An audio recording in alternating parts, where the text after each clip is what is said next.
That breach of psychological contract has इसको percentage. You will convert this value into percentage.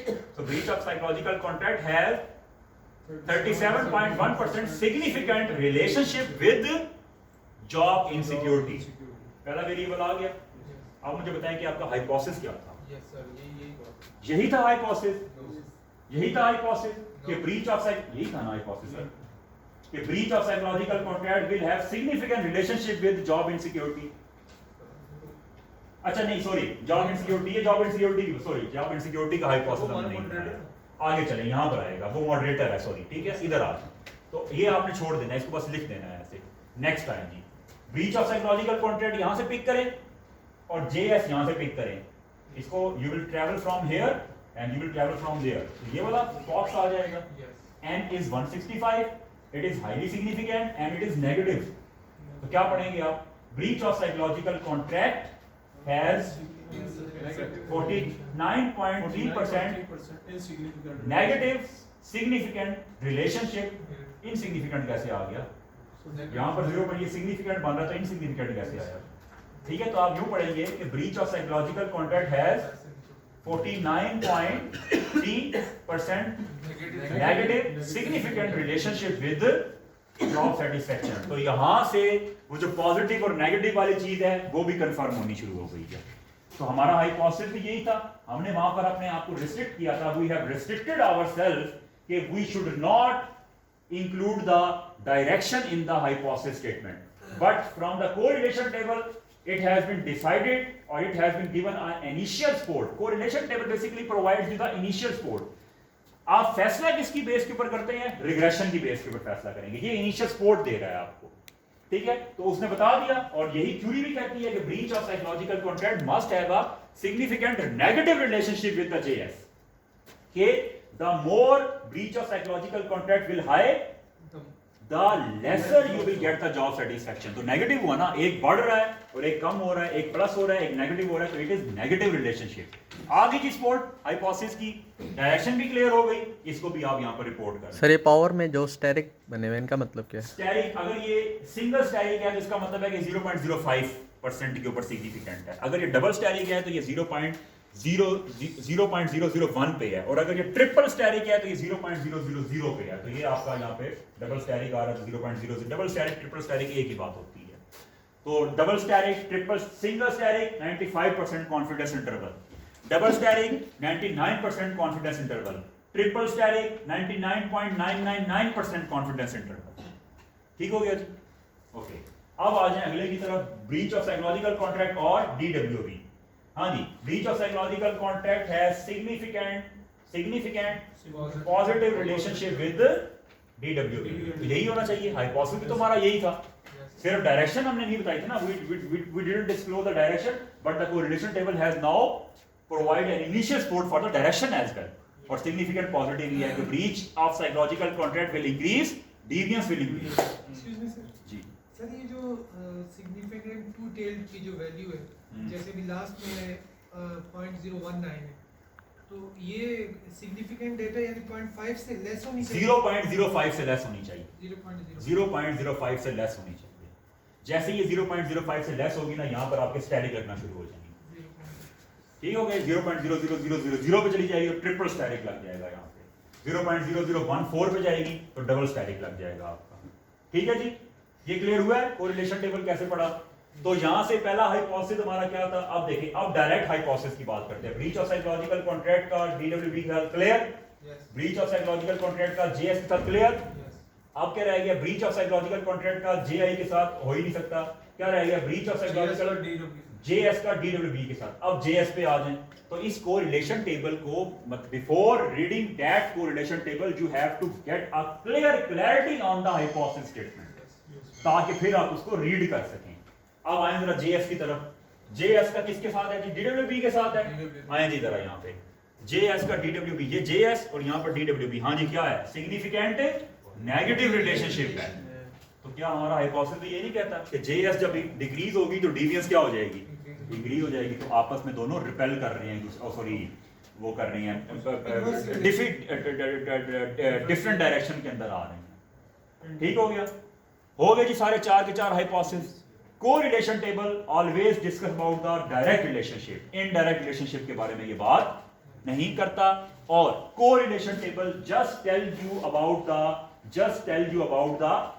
initial sports of the acceptance or rejection of the hypothesis. But in the last class I have told you, don't use these words rejection and acceptance, sport or not sport. ठीक है? So correlation table will just only reveal the sport of the initial sport of the hypothesis that is initially sported. ठीक है? या यूं कहने की correlation table will only tell the initial sport of the hypothesis, but the final decision will be given by running the regression table. regression का table run होगा, उससे आपकी फाइनल जो है ना वो आपकी क्या आएगी, स्टेटमेंट जो है ना वो आपका वर्डिक्ट आएगा उससे फाइनल। कोरिलेशन टेबल में किसी ने कोई बात पूछनी है जी? पियर्सन कोरिलेशन का थोड़ा बता दें। पियर्सन कोरिलेशन इसका नाम है। पियर्सन कोरिलेशन जो होती है वो बेसिकली ये बंदे का नाम था पियर्सन, जिसने ये टेस्ट इंट्रोड्यूस करवाया था। कोरिलेशन कोफिशिएंट की हमने बात की थी in the basic term chapter number class number 1 हमने बात की थी ना, कोरिलेशन कोफिशिएंट आर की। ये आर बेसिकली वही है, इसकी वैल्यू -1 से लेकर 1 के दरमियान रहेगी। आप कोई भी वैल्यू देख लें, इसकी वैल्यू -1 से लेकर 1 के दरमियान ही है, ज्यादा हो ही नहीं सकती। ये इस टेबल के अंदर एक जगह के ऊपर वो जो हमारे पास सिग्निफिकेंस टू टेल्ड है, ये एवरेज JS जो है जॉब सेटिस्फेक्शन उसका, और वो नीचे जो एवरेज जॉब सेटिस्फेक्शन है, इनका वो गिवन है। टू टेल का मतलब ये नहीं होता, आप टू टेल की बात पूछना चाह रहे हैं, टू टेल का मतलब ये नहीं होता।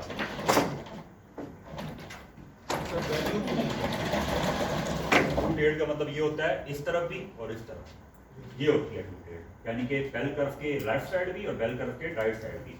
This is first tail, this is one tail, this is second tail. तो दोनों तरफ वैल्यू जो है ना मिलाकर एवरेज करेंगे जी।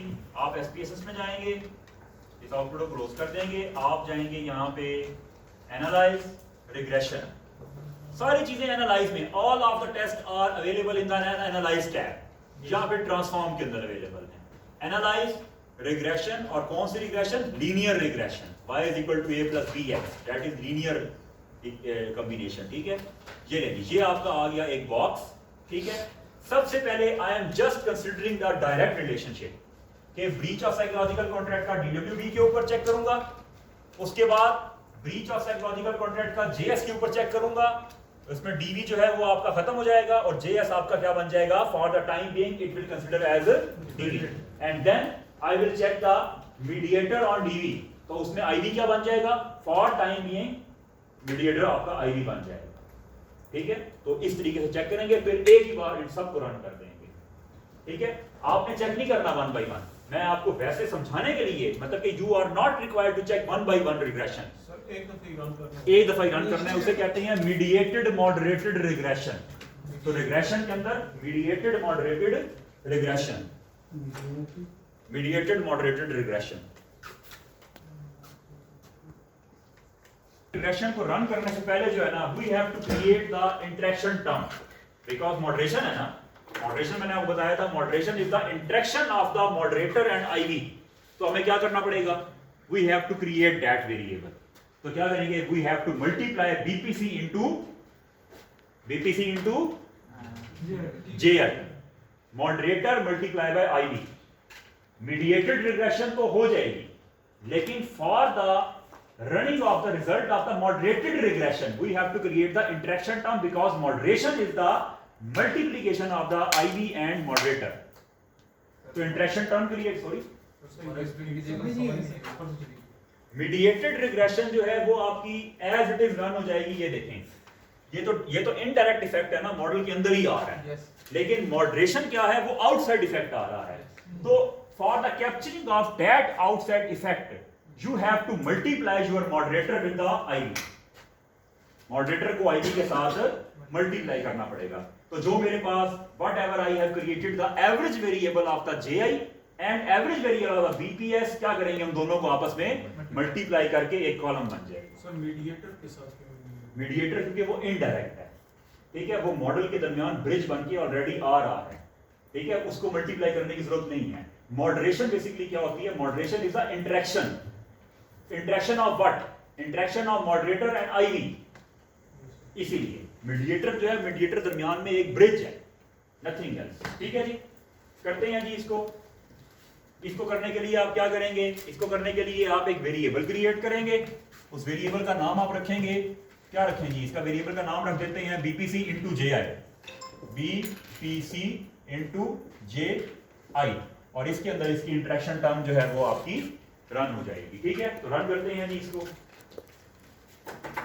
देखिए सबसे पहले चलें इसको भी कैंसिल कर देते हैं, आप जाएंगे ट्रांसफॉर्म, जब भी आपने whenever you have to calculate a new variable go to the transform and compute variable। ठीक है, इसको रीसेट करें यहां से, और अब टारगेट वेरिएबल में मैं लिख रहा हूं बीपीसी इंटू मैंने आपसे कहा था स्मॉल एक्स कर दें, ठीक है, इंटू जे आई, बीपीसी इंटू जे आई। हाँ जी, यहां पर इनको मल्टीप्लाई करें, ये है जी आपका BPC multiply by J I, average variable. ठीक है, एवरेज वेरिएबल समझ आ गई इसकी, दोनों को मल्टीप्लाई कर दिया, जस्ट मल्टीप्लिकेशन, और वो वाला टारगेट वेरिएबल डिफाइन कर दिया। मल्टीप्लाई कहां से करना है? मल्टीप्लाई कीबोर्ड से करना है, मल्टीप्लाई का दरमियान में साइन डालना है, ये बीपीसी है, दरमियान में मल्टीप्लिकेशन का साइन डाला है ना, ये है, ये साइन डाला हुआ है, आपको नजर नहीं आ रहा, यहाँ साइन डाला हुआ आ गया। ओके करें जी, ये लें जी आपका वेरिएबल एग्जीक्यूट हो गया। ठीक है, आप बिल्कुल शीट के एंड पे आए, ये लें जी आपकी इंटरेक्शन टर्म बन गई है। इसमें कोई भी वैल्यू 1 से लेस नहीं होगी, no value will be less than 1 and no value will be more than 25। Multiplication है ना, 25 से कोई भी वैल्यू ज्यादा नहीं होगी इसके अंदर, और कोई भी वैल्यू आपकी 1 से लेस नहीं होगी। No value will be less than 1 and no value will be more than 25, because एक लिकर्ट स्केल को दूसरे लिकर्ट स्केल से मल्टीप्लाई करेंगे तो 5 into 5 पर 25 होगा, इससे ज्यादा नहीं आ सकती वैल्यू। और 1 into 1 क्या हो जाएगा, 1 हो जाएगा आपका। 2 into 2 क्या हो जाएगा, 4 हो जाएगा। 4 into 2 क्या हो जाएगा, 8 हो जाएगा। ठीक है, 3 into 4 क्या हो जाएगा, 12 हो जाएगा। ठीक है, तो इस तरीके से ये आपका वेरिएबल क्रिएट होगा। चलें जी, अब हम रन करते हैं direct relationship, analyse, regression, linear. हाँ जी, यहाँ पर आप डालेंगे डिपेंडेंट। हाँ जी, सबसे पहले मैं डायरेक्ट रिलेशनशिप रन कर रहा हूँ आईवी और डीवी का। तो डिपेंडेंट क्या है जी, डीडब्ल्यूबी, डीडब्ल्यूबी है ना, उठ जाए अगर आप जाग जाए। बीपीसी है, डिपेंडेंट की बात कर रहा हूँ, डिपेंडेंट जो डिपेंडेंट बीपीसी तो नहीं है, नहीं डीडब्ल्यूबी डाल दिया जी। इंडिपेंडेंट में आए, हाँ जी, इंडिपेंडेंट क्या है, बीपीसी, इधर डाल दें। यहाँ पर आप स्टैट में जाएंगे, स्टैट में जाकर आर स्क्वायर चेंज को रहने दें, छोड़ दें, आप सिर्फ ये करें, डीडब्ल्यूबी को इधर डाल दिया और इंडिपेंडेंट के अंदर बीपीसी डाल दिया। क्लियर, ओके करें। ये नहीं, ये आगे आपके रिग्रेशन के रिजल्ट। ठीक है यार, आप एक काम करो ना, आप बिल्कुल एंड पेज बैठिए, इधर आओ ना, इधर आके बैठो यहाँ पे। जब मैं कहूँ ऐसे नीचे करो तो नीचे करते जाना, क्योंकि अब ये रिजल्ट बार बार मुझे उधर जाना पड़ेगा। यहाँ पर एक बच्चा आके बैठ जाए। हाँ जी, ये आपकी बीपीसी के रिजल्ट आ गए। सबसे पहले आप इस टेबल को पिक करेंगे, मॉडल समरी। मॉडल समरी में you will go for the R square value, ये है जी आर स्क्वायर। ठीक है, ये आ रही है 0.34, तो if I will convert into percentage तो क्या आएगा, 3.4%। अब इसको आप टेबल को कॉपी करेंगे, वर्ड में जाएंगे, पेस्ट करेंगे, और नीचे आप इंटरप्रिटेशन लिखेंगे कि model summary tells us about the percentage variation caused by the IV in DV. So from the above table, the percentage variation caused by the breach of psychological contract in deviant workplace behavior is 3.4%. तो ये क्या है, ये percentage variation है। This is the percentage variation, 3.4%. ठीक है, caused by the DV into IV, caused by the IV into DV। ठीक है, और फिर फुल स्टॉप, फिर लिखेंगे in other words 3.4% is the explanatory power of the model. तो बाकी जो आपका 97 या 96.3% जो है वो कहां पर चला गया, अनएक्सप्लेन्ड की तरफ चला गया, स्टोकेस्टिक पोर्शन में एरर टर्म के अंदर चला गया है। लेकिन उसकी डिस्कशन हम प्राइमरी डाटा एनालिसिस में नहीं करते होते। ठीक है, ओके, नीचे करें थोड़ा सा। ओके, बस रोक दें यहाँ पे। ये है आज आपका अनोवा। अनोवा टेबल जो है that tell us about the fitness of the model, that tell us about the fitness of the model। ठीक है, the threshold point of the F that it should be more than 5.0। I am not saying 0.05, I am saying 5.0, यानी कि 5 से ज्यादा होनी चाहिए। कितनी value आ रही है, 5.66। तो इसका मतलब है कि model is perfectively fit, model is perfective fit या मॉडल इज परफेक्ट फिट आप कह सकते हैं, या मॉडल इज फिट कह दें, कोई ऐसा मसला नहीं है, या मॉडल इज ओके, ओके तो खैर ना कहें, मॉडल इज फिट कह दें, ठीक है जी। और सिग्निफिकेंट भी है, ये देखें वैल्यू क्या आ रही है आपकी 0.05 से कम आ रही है, ये SIG का मतलब है significant. Okay, then coefficient, most important table, ठीक, कोफिशिएंट की वैल्यू आ रही है जी, सबसे पहले आप देखेंगे बीटा, ये बीटा की वैल्यू देख रहे हैं, ये बीटा की वैल्यू कहां से आती है, ये बेसिकली ये इक्वेशन है, ये वाली यहां से ये रन करता है कि y is equal to a plus bx, ये तो बीटा की वैल्यू है ना, वो ये है, और जो ये वाली वैल्यू आ रही है किधर गई है, ये एक मिनट ठहरे, जो आपके पास y, अच्छा y की वैल्यू नहीं, ठीक है, ये जो बीटा की वैल्यू आ रही है ना वो ये है, a जो है वो आपका कांस्टेंट है, तो ये जो कांस्टेंट की वैल्यू आ रही है ना 1.88, ये a की वैल्यू है, ये किसकी वैल्यू है, a की वैल्यू है, तो रिग्रेशन इक्वेशन फोरकास्ट हो जाएगी, यहां से आराम से हो जाएगी। आप क्या लिखेंगे 1.88 प्लस 0.164 इंटू x, तो रिग्रेशन इक्वेशन आ गई आपके पास, रिग्रेशन इक्वेशन आपके पास कैलकुलेट हो गई, ठीक है। अब देखें, ये तो हमने स्टैट की बात की ना, ये कैसे आप कैलकुलेट करते हैं। Let's come toward the interpretation of the model, तो let's come toward the coefficient table. इसमें आपने चेक करना होता है अनस्टैंडर्डाइज्ड कोफिशिएंट के अंदर बीटा को चेक करना, स्टैंडर्डाइज में नहीं करना, because most of the time ऐसा होता है कि जो इक्वेशन के राइट साइड पे वैल्यू होती है, लेफ्ट साइड के ऊपर वो वाला वेरिएबल नहीं होता, या वो वाला यूनिट ऑफ मेजरमेंट नहीं होता। यहाँ पर आपका क्रूड ऑयल प्राइस, यहाँ पर आपका एक्सचेंज रेट, क्या दोनों का यूनिट ऑफ मेजरमेंट सेम है? नहीं। यहाँ पर है आपका इंटरेस्ट रेट, और यहाँ पर है आपका, आप फॉर एग्जाम्पल कह लें गोल्ड प्राइसेस, नहीं सेम। यहाँ पर है आपका केजी, यहाँ पर है आपका किलोमीटर पर स्क्वायर, नहीं सेम।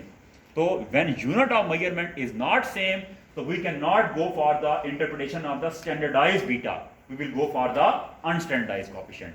और रिसर्च में 99% ऐसा होता है कि यूनिट ऑफ मेजरमेंट आपके सेम नहीं हो। ओके, चलते हैं जी आगे। यहां पर अगर आप देखें तो यहां पर आपके पास एवरेज बीपीसी आपका आईवी है और डीवी आपका क्या है, डीडब्ल्यूबी है।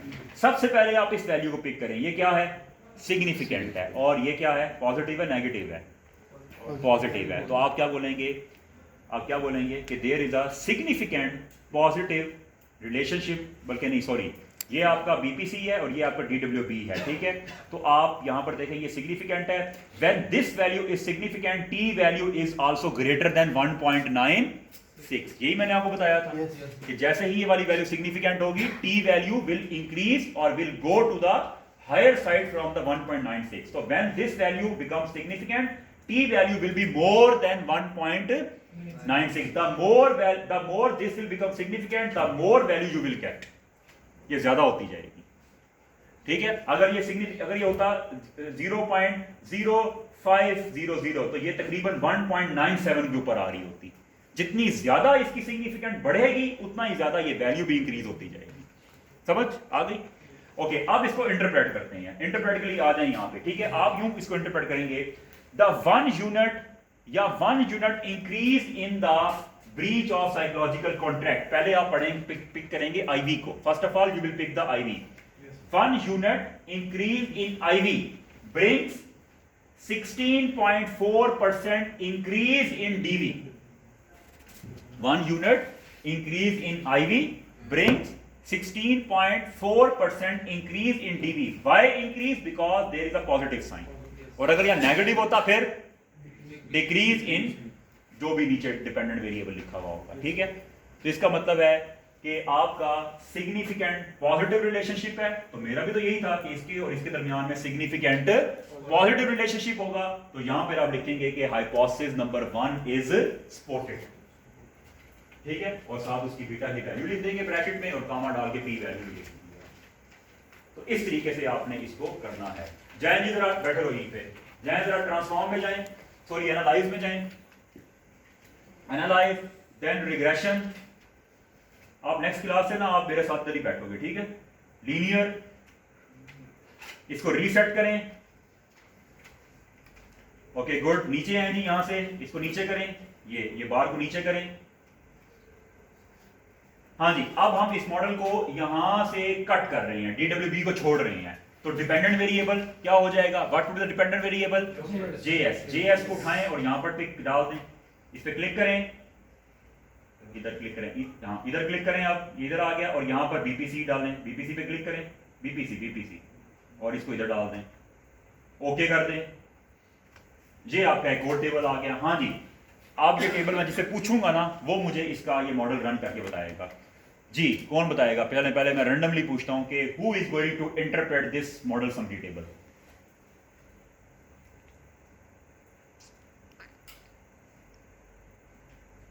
हाँ जी, मॉडल समरी टेबल चलें, एक मैं फिर दोबारा कर देता हूं, उसके बाद फिर मैं आपसे पूछूंगा मॉडल समरी टेबल क्या है जी। आपका मॉडल समरी टेबल के अंदर आ रही है जी आर स्क्वायर की वैल्यू आ रही है 24.3। तो आप क्या कहेंगे? The percentage variation caused by, the percentage variation caused bye predictors क्या है? BPC. The percentage variation caused bye BPC in job satisfaction is 24.3%, और in other words the explanatory power of the model is 24.3%। आए जी नोवा table पे value क्या आ रही है? 52.7447। ये तो बहुत ज्यादा हो गई है, ठीक है। तो इसका मतलब है कि आपका मॉडल जो है वो हाईली परफेक्ट फिट है। नीचे करेंगे और सिग्निफिकेंट वैल्यू भी देख लें कितनी ज्यादा आ रही है, नीचे करें। ओके यहां पर आ जाए। हाँ जी, सिग्निफिकेंट नेगेटिव, तो सिग्निफिकेंट नेगेटिव रिलेशनशिप है between breach of psychological and JS. हमारा हाइपोथेसिस भी तो यही था कि सिग्निफिकेंट नेगेटिव होगा। तो 1 unit increase in breach of psychological contract brings 44.1% decrease in job satisfaction. Negative है ना, तो डिक्रीज कर दिया, ठीक है जी। तो ये आपका दूसरा हाइपोथेसिस भी यहां से क्या हो गया, आप लिखेंगे तो our second hypothesis is supported. दूसरा हाइपोथेसिस भी सपोर्ट हो गया आपका। करें जी, दोबारा जाएं एनालाइज में, रिग्रेशन में जाएं, लीनियर में जाएं, इसको रीसेट करें। हाँ जी, अब क्या करना है? अब इस मॉडल को यहां से इधर से तोड़ेंगे। जेएस आईवी हो जाएगा, आईवी में जेएस डालें, हाँ आईवी में जेएस डालें, यहां पे जेएस डालें और डीवी के अंदर डीडब्ल्यूबी डाल दें, हाँ इधर डीवी में डाल दें, ओके करें। ये आपका मॉडल आ गया। हाँ जी, कौन इसको इंटरप्रेट करेगा? हाथ खड़ा करें। Who is going to interpret this table?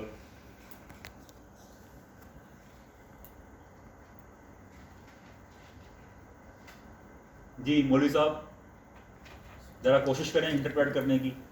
पहले मॉडल समरी वाले टेबल को करें जरा।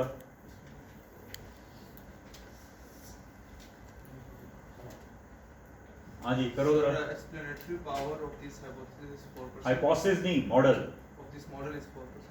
4.1%, ठीक है। दूसरी जो मैंने परसेंटेज वेरिएशन वाली बात बताई थी उसको भी जरा करें। The percentage variation caused by job satisfaction in deviant workplace behavior is 4.1%, or in other words या in short the, हाँ जी, सबसे पहले आप डिपेंडेंट डालें, DWB डालें जी। इंडिपेंडेंट के अंदर BPC डाला जो इस मॉडल का इंडिपेंडेंट है, डाल दें जी। नेक्स्ट करें जी। नेक्स्ट के बाद आराम से JS यहां पर डालें, फिर नेक्स्ट करें और आखिर में ये इंटरेक्शन टर्म मॉडरेशन के लिए। Moderation single, moderation can not be run single, moderation will only be run in the interaction term form. So that is the reason we have calculated or we have made the interaction term। डालें जी। Interaction with IV, interaction with IV जी। Okay, stat में जाएं, statistics में जब भी आप एक से ज्यादा whenever you will make the entry in more than one step, तो स्टैट में जाएंगे, आर स्क्वायर चेंज को चेक करेंगे। अब एक से 10 स्टेप्स के अंदर वर्किंग हो रही है ना, नेक्स्ट करके हम we are going for the multiple steps. So whenever we are going for the multiple steps entry you will check this R square change column. Check करें जी इस बॉक्स को, ओके करें, कंटिन्यू करें, ओके करें। ये लें, ये आपका मॉडल जो है ना, ये आपका मीडिएटेड मॉडरेटेड रिग्रेशन रन हो गई है, ठीक है। तो इसी तरह यहाँ पर आर स्क्वायर की आप वैल्यू देख रहे हैं, ये एडजस्टेड आर भी आ गया है, ठीक है। एडजस्टेड आर तब आता है जब आपने एक से ज़्यादा स्टेप्स के अंदर वर्किंग की हो, लेकिन आप इसको छोड़ दें, आपके लिए सिर्फ यही वाली वैल्यू है। तो देखिए मॉडल नंबर 1 में क्या है, the percentage variation caused by the BPC in DWB is 3.4%। The percentage variation, अब इसको छोड़ देंगे ये वाला जो है बीपीसी को, the percentage variation caused by the JS in DWB ये आ जाएगा। The percentage variation caused by the interaction term in the DV, वो कितनी आ रही है? 5.1%। तो जिसको आप एक्सप्लेन करते जाएंगे ना, अगले में उसको छोड़ देना है। आप इन दो को एक्सप्लेन कर लिया था, इसको यहां पर छोड़ देंगे, सिर्फ इंटरेक्शन टर्म को एक्सप्लेन करेंगे। ठीक है जी, आगे चलें जी, नीचे करें। हाँ जी, मॉडल की फिटनेस देखें। अब देखें ये दो मॉडल जो है ना, ये आपके पास परफेक्टली फिट नहीं आ रहे, ठीक है। तो इसका मतलब है कि कोई ना कोई हाइपोथेसिस पंगा कर रहा है यहाँ पे, ठीक है। या यहाँ पे मीडिएशन का हाइपोथेसिस नहीं एक्सेप्ट हो रहा, या यहाँ पे मॉडरेशन का, क्योंकि बाकी हाइपोथेसिस तो हम चेक कर चुके हैं। बाकी hypothesis we have already checked the direct relationship, but if these values are now making the problem, so it means that either there would be a problem of the mediation hypothesis or there can be problem of the moderation hypothesis. अब वो check करते हैं कि वो क्या है, नीचे आएंगे कोएफिशिएंट टेबल में आ जाए। हाँ जी, सबसे पहले जी breach of psychological contract has a significant positive relationship with DWB, clear हो गया। ब्रीच ऑफ साइकोलॉजिकल कॉन्ट्रैक्ट को आप छोड़ देंगे यहां से, इस पे आ जाए। जॉब सेटिस्फैक्शन है इनसिग्निफिकेंट हो गया है यहां पे जाके। इसका मतलब है कि जो पहले सिग्निफिकेंट था अब क्या बन गया है आपका, इनसिग्निफिकेंट बन गया। तो इसका मतलब है कि जो मीडिएशन वाला, सॉरी, जो आपका डायरेक्ट रिलेशनशिप था ये वाला, ये जॉब सेटिस्फैक्शन का ब्रीच ऑफ साइकोलॉजिकल कॉन्ट्रैक्ट, यानी कि ये जो मीडिएशन का जो आपका हाइपोथेसिस था वो यहां पे क्या हो गया है, नॉट सपोर्टेड हो गया है। डायरेक्ट में सपोर्ट हो रहा था, लेकिन अब यहां पे मीडिएशन नॉट सपोर्टेड हो गई है, ठीक है। तो इसका मतलब है कि मीडिएशन इसमें एग्जिस्ट कर रही है या नहीं कर रही, नहीं कर रही। ये देखें, जब आपका breach of psychological direct relationship जो था वो आपका क्या था, सिग्निफिकेंट था। डायरेक्ट रिलेशनशिप आपका सिग्निफिकेंट था, लेकिन जब आपने मीडिएटर को इन्वॉल्व किया तो ये डायरेक्ट रिलेशनशिप भी क्या हो गया है, इनसिग्निफिकेंट हो गया है। इसका मतलब है कि there is a case of the full mediation, there is a case of the full mediation. अब आप कहेंगे सर ये कैसे, फुल मीडिएशन कैसे आ रही है।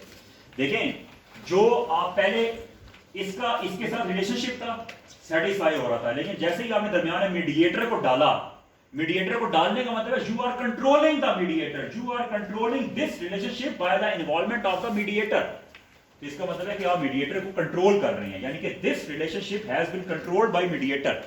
तो इसका मतलब है कि the effect that is going from this to this is through the mediator.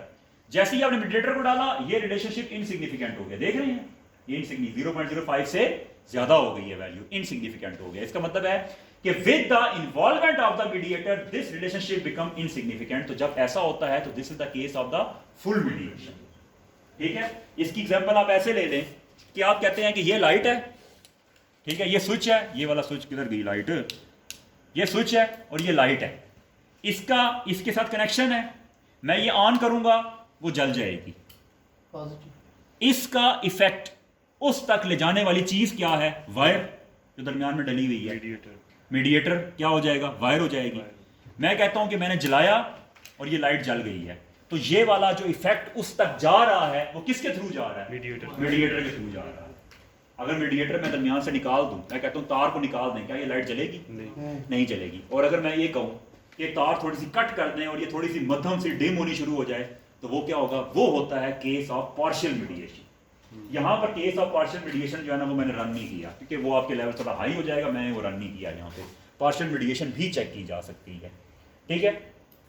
तो ये है जी आपका मीडिएशन का केस, मैंने आपको ये एक एग्जांपल से भी समझा दी है, समझ आया इस मीडिएशन का। तो ये होती है फुल मीडिएशन, कि इसका जो इफेक्ट पहले सिग्निफिकेंट आ रहा था वो इसकी वजह से आ रहा था, लेकिन दूसरे स्टेप में, in second step, if it has become insignificant, इसका मतलब है कि मीडिएटर को दरमियान में डालने से वो इफेक्ट खत्म हो गया। इसका मतलब है there is full case of mediation. अब जरा आए इधर मॉडरेशन की तरफ। मॉडरेशन में अगर आप देखें तो ये वाली वैल्यू क्या आ रही है, 0.640, और ये आ रही है नेगेटिव। तो ये सिग्निफिकेंट है, इनसिग्निफिकेंट है, इट इज हाईली इनसिग्निफिकेंट। सो आप कहेंगे कि मॉडरेशन का हाइपोथेसिस जो है वो यहाँ पे एक्सेप्ट नहीं। मॉडरेशन के लिए सिर्फ इस इंटरेक्शन टर्म को देखना होता है बस। अगर ये सिग्निफिकेंट है तो फिर हम अगले स्टेप्स पे जाते हैं, फिर हम कहते हैं कि मॉडरेशन आ रही है, but if it is insignificant